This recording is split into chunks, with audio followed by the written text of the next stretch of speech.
লাখো শহীদের রক্তে কেনা দেশটা কারো বাপের না, প্রধানমন্ত্রীর না, শাহ আলমের কাছেও বাংলাদেশ বিক্রি করে দেওয়া হয় নাই। অতএব আজকে যারা বিচার নিয়ে ছিনিমিনি খেলছেন, বাংলাদেশের ইতিহাসের অন্যতম যোগ্য ব্যক্তিকে আইসিটির প্রসিকিউশন থেকে সরিয়ে দিয়ে একটা অযোগ্য দালাল দলীয় লোককে দিয়েছেন, তিনি আজকে বলছেন তিনি নাকি বিচার করতে ভয় পাচ্ছেন। আপনার যদি এত ভয় লাগে আপনি এই খাতায় নাম লেখাইলেন কেন? যারা ভীত তারা তো ওই পারে পালিয়ে গেছে।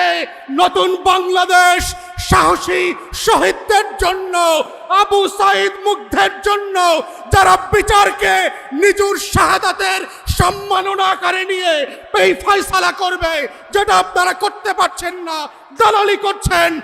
আমরা আপনাদের স্মৃতি শক্তিকে আবার নতুন করে একটু রিফ্রেশ করে দিতে চাই। আপনারা দয়া করে জুলাইয়ের স্লোগানগুলো আবার নতুন করে শুনবেন।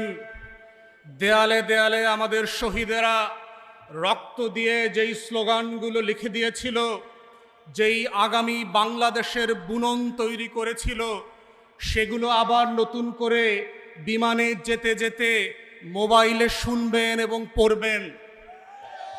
স্মৃতিভ্রম এমন একটা জিনিস, ক্ষমতার ছানিতে সেটা চোখে পড়ে না, এবং চোখে না পড়তে পড়তে ছানিটা এত মোটা হয়ে যায়, দিন গুনতে গুনতে মনে হয় আবারও নির্বাচনের তারিখ চলে এসছে।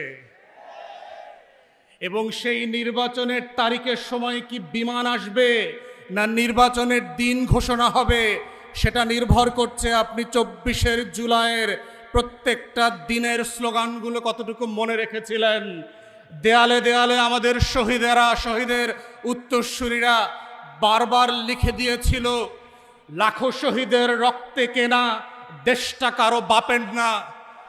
কিন্তু আমরা দেখলাম আপনাদের একজন এমপি এবং বেনামীয় মন্ত্রী, যাকে আমরা গত 17 বছর ফ্যাসিবাদ বিরোধী আন্দোলনে দেখি নাই, মিছিল মিটিং মামলার হিসাবে আসামি আকারে কোর্ট কাচারিতে দৌড়াদৌড়ি করতে দেখি নাই, তিনি তার এলাকার 4টা ইউনিয়নের নাম নিজের নামে লিখে দিলেন।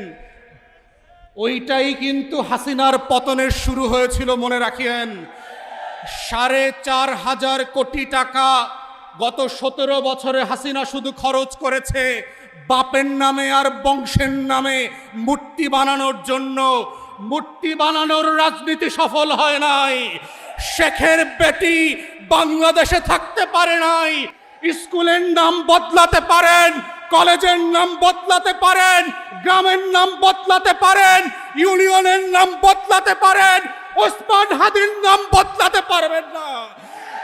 লাখো শহীদের রক্তে কেনা দেশটা কারো বাপের না, প্রধানমন্ত্রীর না, শাহ আলমের কাছেও বাংলাদেশ বিক্রি করে দেওয়া হয় নাই।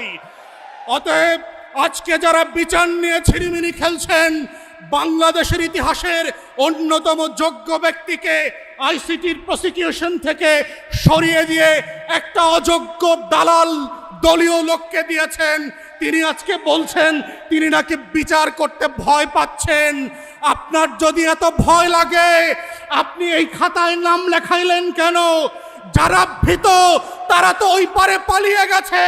নতুন বাংলাদেশ সাহসী শহীদদের জন্য, আবু সাইদ মুগ্ধের জন্য, যারা বিচারকে নিজের শাহাদাতের সম্মাননা আকারে নিয়ে এই ফয়সালা করবে, যেটা আপনারা করতে পারছেন না, দালালি করছেন।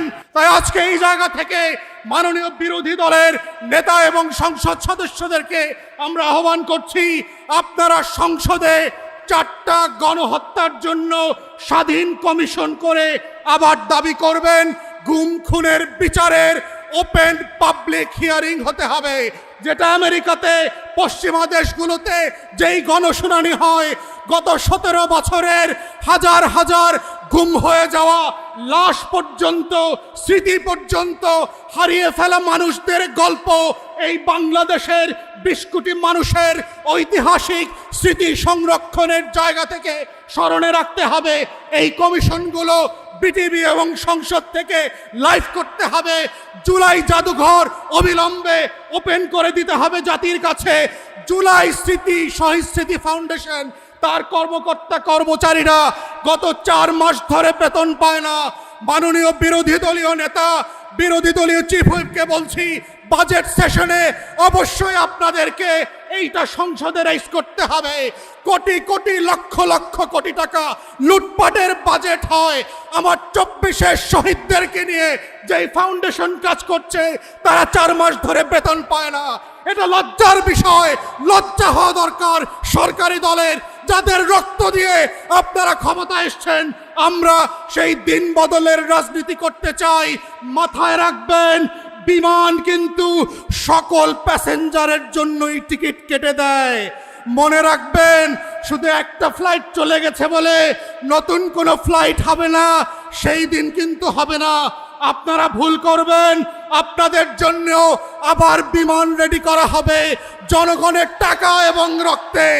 যদি সেই দিনটা না চান, বাংলাদেশে রক্তের শাহাদাতের উপরে দাঁড়িয়ে গণ অভ্যুত্থানের আমলনামার উপরে ভিত্তি করে বাংলাদেশ পরিচালনা করবেন, এই আহ্বান জানিয়ে আমার বক্তব্য এখানে শেষ করছি। আসসালামু আলাইকুম। সব সময় আমরা দেখেছি সরকারি দল পরিবেশ শান্ত রাখার চেষ্টা করছে। এবারই আমরা ব্যতিক্রম দেখছি, সরকারি দলের নিজেরাই দেশে বিশৃঙ্খলা লাগানোর চেষ্টা করছে।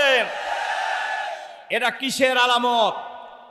কাকে খুশি করার জন্য দেশে বিশৃঙ্খলা সৃষ্টি করা হচ্ছে?